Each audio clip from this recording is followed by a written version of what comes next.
तो इसमें समझिएगा इसको अच्छे से पहले कि अमीबा ने जो है फूड को सीडोपोडिया की मदद से सेल के अंदर इंटरनलाइज किया, और इंटरनलाइज करने के बाद वहाँ पर फूड वैक्यूल मौजूद है, फूड वैक्यूल में वो फूड पार्टिकल पहुँच गया।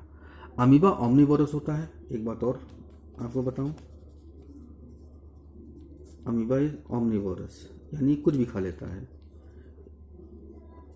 छोटे छोटे बैक्टीरिया से लेकर के बहुत ही minute unicellular algae, miniature plants जिनको हम बोलते हैं, ये इस तरह से अपना फूड पार्टिकल के चारों तरफ सीडोपोडिया का एक घेराबंदी करता है और उस फूड पार्टिकल को सेल के अंदर इंटरनलाइज करता है और फूड वैक्यूल में उसको पहुंचा देता है। ये तो हो गया इंजेक्शन। इंजेक्शन के बाद नेक्स्ट हिस्सा आता है इसमें डाइजेशन। अमीबा में इंट्रासेलुलर डाइजेशन है। जाहिर सी बात है कि फूड पार्टिकल जब सेल के अंदर जा रहा है तो वहाँ पर डाइजेशन जो भी होगा सेल के अंदर होगा, that is why it is known as intracellular. और वैक्यूलर, फूड वैक्यूल के अंदर फूड पार्टिकल पहुँच गया, अभी मैंने आपको दिखाया। साइटोप्लाज्म में क्या होगा कि फूड वैक्यूल जो है वो डिफरेंट टाइप के लाइसोसोम्स से मिल जाते हैं, और लाइसोसोम्स में आपको पता है डाइजेस्टिव एंजाइम्स होते हैं।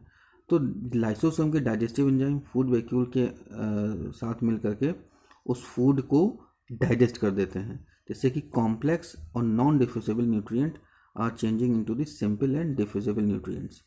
अब एक बात और ध्यान रखना, बहुत इंपॉर्टेंट है कि medium inside the food vacuole is first acidic but later becomes alkaline.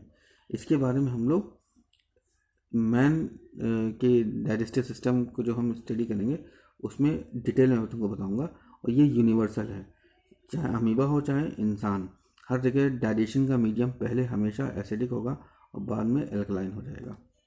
Okay,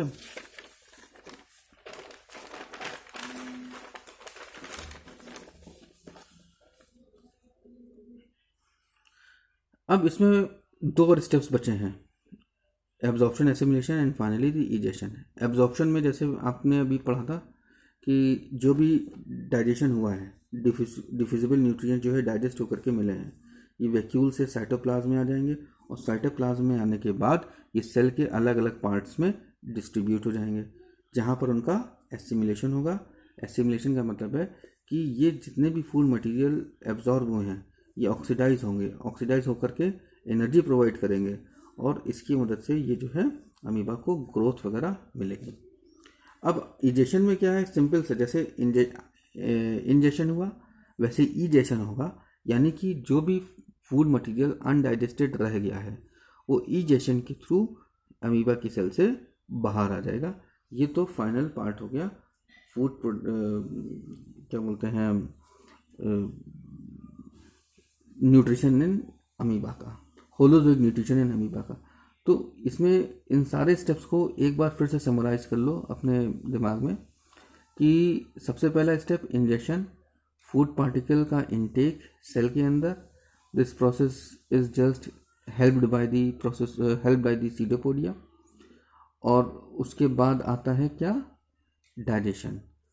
digestion का मतलब है इंजेक्शन जब हो चुका है, फूड वैक्यूल में पहुंच गया है, वहाँ पर लाइसोसोम्स होंगे सेल के अंदर जिसमें होगा डाइजेस्टिव एंजाइम्स, और वो डाइजेस्टिव एंजाइम्स की मदद से फूड पार्टिकल्स का डाइजेशन होगा, यानी कि कॉम्प्लेक्स या बड़े या लार्जर, कैसे भी आपने दिमाग में बैठा है, ये सारे के सारे फूड मटेरियल किसमें कन्वर्ट हो जाएंगे, सिंपलर में और मोनोमरिक फॉर्म्स में, जिससे कि वो पूरे शरीर में, शरीर तो बोलना गलत है अमीबा के केस में क्योंकि इसके पास एक ही सेल है, उसके पूरी सेल में जा कर के जहाँ जहाँ उनकी ज़रूरत है वहाँ जा कर के वो अपने डाइजेस्ट होने के बाद पहुँच सकें और अमीबा को एक न्यूट्रिशन, ग्रोथ मटेरियल, एनर्जी वगैरह प्रोवाइड करा सकें। तो एनसीईआरटी में आपकी एक डायग्राम दिया होगा पेज नंबर 98 में, उस डायग्राम को अमीबा के वेरियस स्टेप्स के फॉर्म में आपको साफ साफ दिखाई देगा, और उस डायग्राम को अच्छे से दिमाग में बैठाइएगा। मैं चाहूँगा कि आप इस डायग्राम को अपनी कॉपी में ज़रूर बनाएं और उसको जो है मुझे चेक कराएं मेरे से। पेज नंबर 98 याद रखिएगा। तो हेटरोट्रॉफिक न्यूट्रिशन में बेसिक बात क्या है, सबसे पहला सेप्रोफिटिक न्यूट्रिशन, सेप्रोट्रॉफिक, फिर पैरासिटिक, फिर आता है आपका होलोजोइक न्यूट्रिशन। होलोजोइक न्यूट्रिशन के different steps: ingestion, digestion, absorption, assimilation and ईजेशन। ये सारे के सारे हो गए होलोजोइक न्यूट्रिशन के डिफरेंट स्टेप्स। अब इसमें नेक्स्ट हिस्सा आता है जो हमारे होलोजोइक न्यूट्रिशन का, वो है न्यूट्रिशन इन मैन। तो ये अपने आप में बड़ा इंटरेस्टिंग पार्ट रहेगा, क्योंकि इसमें क्या है, आपको पढ़ना है कि जैसे अमीबा के केस में क्या था कि एक सिंगल सेल है, लेकिन मैन के केस में आपको पता है कि मैन एक कॉम्प्लेक्स ऑर्गेनिज्म है, मल्टी सेलुलर ऑर्गेनिज्म है, जहाँ पर सेल नहीं, टिश्यू नहीं, ऑर्गन सिस्टम, सारी चीज़ें मौजूद होती हैं, और ये अपने आप में एक सिस्टम के तौर पर वर्क करता है। यानी digestive system is actually composed of different type of organs ranging starting from mouth, then oesophagus, then stomach, then intestine which is further divided into small and large intestine. बहुत सारे यहाँ पर ग्लैंड्स मिलेंगी, liver हो गया, pancreas हो गया, different type की सेलेवरी ग्लैंड्स होंगी। ये सारे के सारे जितने भी अलग अलग ऑर्गन्स हैं, ये सब के सब इस फंक्शन को परफॉर्म करते हुए दिखाई देंगे। तो नेक्स्ट लेक्चर में we will study about the alimentary canal of man. Okay, thank you.